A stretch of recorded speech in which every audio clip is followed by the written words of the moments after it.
Hey guys, I just wanted to talk to you guys about your AMI work for next week or for this week. And I wanted to show you like what I want you to do and what I expect out of you. There's Charlie, he's playing puzzles. Tyler's sleeping and he's waiting. And I just wanted to show you like what I expect out of you and what I really want you to do. And then I wanted to remind you about our project. So let's go to Classroom. When you go in the Classroom, there's a link. It says AMI work next week. On here, it has all of you assigned. In the instructions, there's a copy of Empathy Project. You're going to click on that. When you click on that, it tells you what your job is. So your job is to create a portfolio of your favorite pieces throughout the year. So this is like your favorite things. Like it's super easy. Again, just for this class, you are not to do the AMI work for this week. Okay, so that means no literacy, no reading. Okay, so you can choose to do this on slides or on docs, and I've made a list of all the things you need to cover. I've also at the very end I've included a sample so you can look and see at that. So you have to find what's your favorite short story that we read in class, your favorite poetry you read in class, your favorite book you read in class, your favorite personal story shared during guest speakers. And I know I had a few of you that weren't here for a lot of the guest speakers. So what you can do is I've included like a little summary of each one so you can choose like which one would have been your favorite. Then I want you to reflect on our project over empathy. So remember, our project over empathy was like using all the objects. It was getting the animal shelter to come out. It was donating the artwork and the baked goods and selling them and giving like the $300 to animal shelter. It was like having the guest speakers come in class, and it's our video that we're working on right now. So you're gonna also answer these questions. What does empathy mean to you? How will you show empathy in the future? What went well, what didn't go well, and how would you change it? What lasting effect do personal stories have? Okay? Each one of these should be just like a small paragraph. Like it's not a huge assignment. I just want you to like think about this, and then this is like your last piece. Then the last thing you need to do is decide, you're gonna decide 2 objects of the ones I've chosen. So the Thomas Jefferson desk, we talked about that in the fall. The Anne Frank tree, Hiroshima piece, Rosie the Riveter, Waiting to Remember, and Crane Baked Secrets. So you have 5 objects so you can choose it. You need to choose 2 and discuss them and discuss about like what you liked about them, what you didn't like about them, and have like a paragraph or a slide for each. So it all boils down to about 10 because you have 4 favorites, 4 questions about empathy, and then 2 objects. So it's 10. When I scroll down the list, if you scroll on here, I've listed a bunch of the short stories. I might have missed some, but these were just ideas that I had.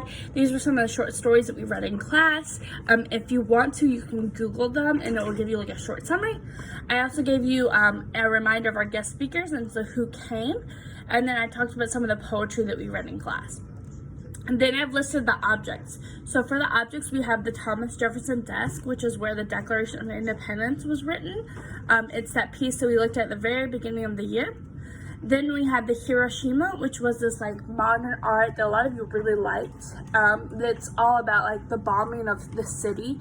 And remember, it had like that face in there. You can also look up a better picture of it if you want to.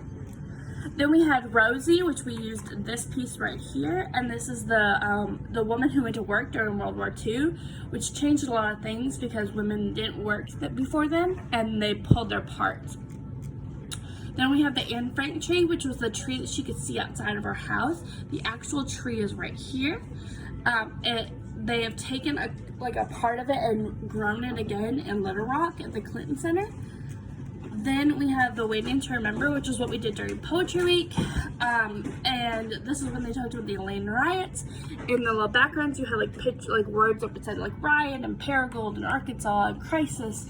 And it was talking about how like people don't remember the story of the 200 people who were killed in the Elaine in 1919 out of a race war.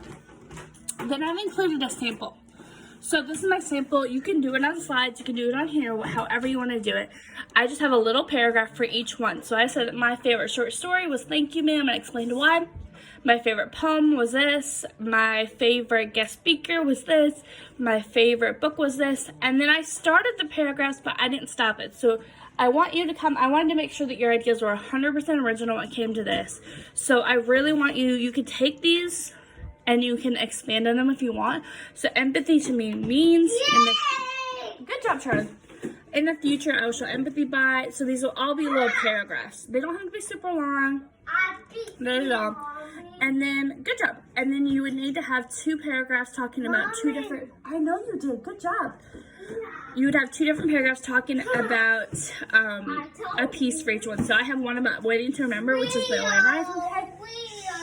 Mommy's on video. And then I have one about the Hiroshima piece. So, if you have questions, let me know. You can email me. I'm available. I might not always be by the computer because I have, Tyler and Charlie. But reach out to me if you have questions. Again, I think I put the deadline for this as Monday the 13th by midnight. This is only for your class, not for any of my other classes. Let me know if you have questions, if you have anything I can do, if I can help you in any way. If there's anything you need personally, just reach out to me. Of course, my email is apittman@wmsd.net. And I've reached I think my phone number is on Classroom. So, again, just let me know if you have questions.